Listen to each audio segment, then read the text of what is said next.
ഓം ഭദ്രകാളിയേ നമ. എല്ലാവർക്കും അമ്മൻ ജ്യോതിഷത്തിലേക്ക് സ്വാഗതം. ഇന്ന് നമ്മൾ നോക്കുന്നത് വൃശ്ചികം രാശിക്കാരായ വിശാഖം, അനിഴം, തൃക്കേട്ട നക്ഷത്രക്കാരുടെ 2023 ജനുവരി മാസത്തെ ഫലങ്ങളെ പറ്റിയാണ്.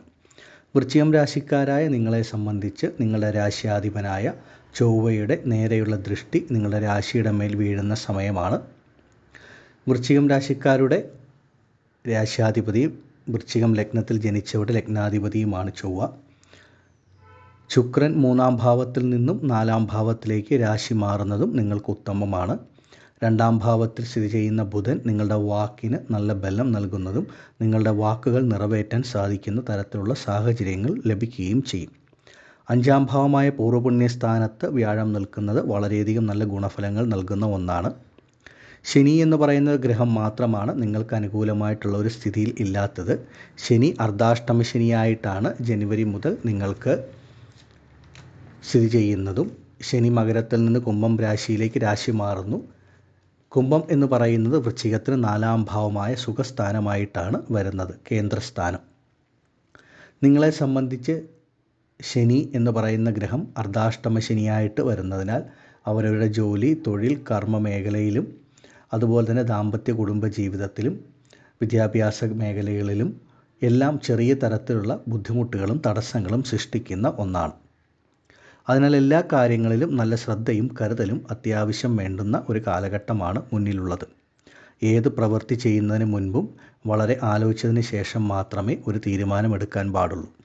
അതായത് അർദ്ധാഷ്ടമ ശനി എന്ന് പറയുന്നത് നിങ്ങളെ സംബന്ധിച്ച് ഏത് കാര്യത്തിന് ഇറങ്ങിത്തിരിച്ചാലും ആദ്യം ഒരു തടസ്സം നൽകിയതിന് ശേഷമാകും പിന്നീട് നിങ്ങൾക്ക് അത് വിജയത്തിലെത്തുക, ഗുണഫലങ്ങൾ ലഭിക്കുക. വൃശ്ചികം രാശിക്കാരായ നിങ്ങളുടെ കർമ്മഭാവത്തിൻ്റെ ആധിപത്യം വഹിക്കുന്ന ഗ്രഹം സൂര്യനാണ്. സൂര്യൻ 15-ാം തീയതിയോടുകൂടി മകരം രാശിയിലേക്ക് എത്തുന്നു. ജനുവരിയുടെ ആദ്യ പകുതി നിങ്ങളെ സംബന്ധിച്ച് അവരവരുടെ ജോലി, തൊഴിൽ, കർമ്മ മേഖലകളിലൊക്കെ അനുകൂലമായ ഗുണഫലങ്ങൾ ലഭിക്കുന്ന ഒരു സമയമാണ്.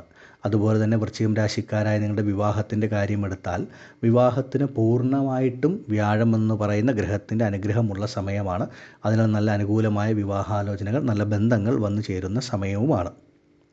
ധനപരമായ ബുദ്ധിമുട്ടുകൾ അധികം നിങ്ങൾക്ക് അനുഭവപ്പെടാനുള്ള സാധ്യതയില്ല. കാരണം ധനാധിപതിയായ വ്യാഴം 5-ാം ഭാവത്തിലും ലാഭാധിപതിയായ ബുധൻ 2-ാം ഭാവത്തിലും സ്ഥിതി ചെയ്യുന്ന കാലഘട്ടമാണ്.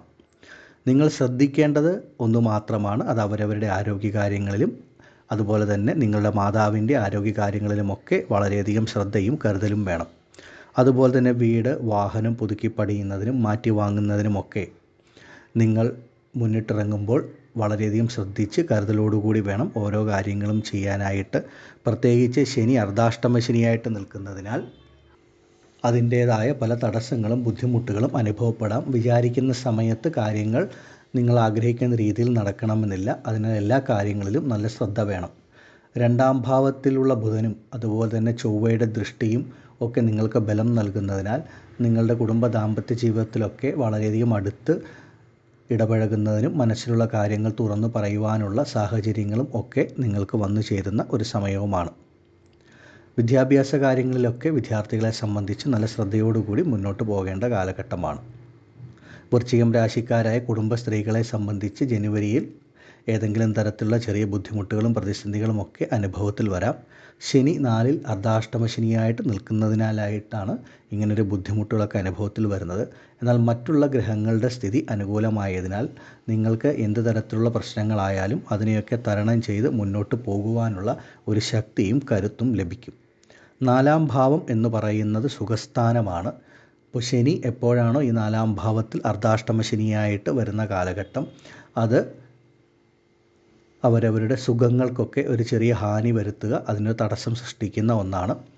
പ്രത്യേകിച്ച് ആരോഗ്യകാര്യങ്ങളിലൊക്കെ വളരെയധികം ശ്രദ്ധയും കരുതലും അത്യാവശ്യം വേണ്ട കാലഘട്ടമാണ് നിങ്ങൾക്ക് മുന്നിലുള്ളത്. വൃശ്ചികം രാശിക്കാരായ നിങ്ങളുടെ രാശിയുടെ ഒരു പൊതുഫലമാണിത്. നിങ്ങൾ ഓരോരുത്തരും രാശിഫലം മാത്രം നോക്കി മുന്നോട്ട് പോകരുത്. കാരണം രാശിഫലത്തിൽ ഗ്രഹങ്ങൾ പ്രതികൂല സ്ഥിതിയിൽ വരുന്ന സമയത്ത് ആ ഒരു രാശിയുടെ ആ ഫലത്തിൻ്റെ അടിസ്ഥാനത്തിൽ നമുക്ക് ചെറിയ ബുദ്ധിമുട്ടുകൾ അനുഭവപ്പെടാം. എന്നാൽ അവരവരുടെ ജനന ജാതകത്തിൽ ലഗ്നം എന്നൊന്നുണ്ട്. ലഗ്നത്തിൻ്റെ അടിസ്ഥാനത്തിൽ നമ്മളുടെ ജീവിതത്തിൽ ഇപ്പോൾ നടക്കുന്ന ദശകൾക്കാണ് 80% പ്രാധാന്യം. അതാണ് നമ്മളുടെ ജീവിതത്തിൻ്റെ അടിത്തറയും. ഇപ്പോൾ നിങ്ങളുടെ ജനന ജാതകത്തിൽ ലഗ്നത്തിൻ്റെ അടിസ്ഥാനത്തിൽ നല്ലൊരു ശുഭഗ്രഹത്തിൻ്റെ ദശയാണ് നടക്കുന്നതെങ്കിൽ ശനി അർദ്ധാഷ്ടമ ശനിയായിട്ട് വന്നാൽ പോലും ആ ഒരു ശനി ദോഷം നിങ്ങൾക്ക് പേരിന് മാത്രമേ അനുഭവപ്പെടുകയുള്ളൂ. അതിന് നിങ്ങൾ ഓരോരുത്തർ നിങ്ങളുടെ ജനന ജാതകം നോക്കി ഇപ്പോൾ നടക്കുന്ന ദശയും ദശാകാലങ്ങളും ഒക്കെ മനസ്സിലാക്കുക. അത്രമേൽ പാപനായ ബലഹീനനായ ഒരു ദശാനാഥൻ്റെ ദശയാണ് നിങ്ങൾക്ക് നടക്കുന്നതെങ്കിൽ ശനി അർദ്ധാഷ്ടമ ശനിയുടെ രൂപത്തിൽ ആ ഒരു രാശിയിൽ വരുമ്പോൾ നിങ്ങൾക്ക് ലഭിക്കാവുന്ന ദോഷഫലങ്ങൾ കൂടുതലായിട്ട് അനുഭവപ്പെടും. മറിച്ച് അത്രമേൽ പാപനല്ലാത്തൊരു ഗ്രഹത്തിൻ്റെ ദശയാണെങ്കിൽ പോലും നിങ്ങൾക്ക് അത്രമേൽ ബുദ്ധിമുട്ടുകൾ അനുഭവപ്പെടുകയില്ല. അപ്പോൾ അവരവരുടെ ജാതകം പരിശോധിച്ച് ഇപ്പോൾ നടക്കുന്ന ദശയും ദശാകാലവും ഒക്കെ മനസ്സിലാക്കി അതിന് വേണ്ട പരിഹാരങ്ങൾ കൂടി ചെയ്തു പോയി കഴിഞ്ഞാൽ നിങ്ങൾക്ക് അനുഭവത്തിൽ വരാവുന്ന ദോഷഫലങ്ങൾ ഒരുപാട് കുറഞ്ഞ് ജീവിതത്തിൽ വളരെയധികം നല്ല മാറ്റങ്ങളും ഗുണാനുഭവങ്ങളും ഒക്കെ വന്നു ചേരുമെന്ന കാര്യത്തിൽ സംശയമില്ല. വൃശ്ചികം രാശിക്കാരായ നിങ്ങളുടെ ഒരു രാശിയുടെ പൊതുഫലമാണിത്. ഇപ്പോൾ ഞാൻ ആദ്യം പറഞ്ഞതുപോലെ തന്നെ അവരവരുടെ രാശിക്ക് മാത്രം ആ ഒരു രാശിഫലം മാത്രം നോക്കി മുന്നോട്ട് പോകരുത്. ആ ഒരു ജനന ജാതകത്തിലെ നമ്മളുടെ ദശയ്ക്കും വളരെയധികം പ്രാധാന്യമുണ്ട് എന്ന് മനസ്സിലാക്കി നിങ്ങൾ ഓരോരുത്തരും മുന്നോട്ട് പോവുക. വൃശ്ചികം രാശിക്കാരായ നിങ്ങൾക്കെല്ലാവർക്കും ഭദ്രകാളി അമ്മയുടെ അനുഗ്രഹം ഉണ്ടാകട്ടെ എന്ന് പ്രാർത്ഥിക്കുന്നു. നന്ദി.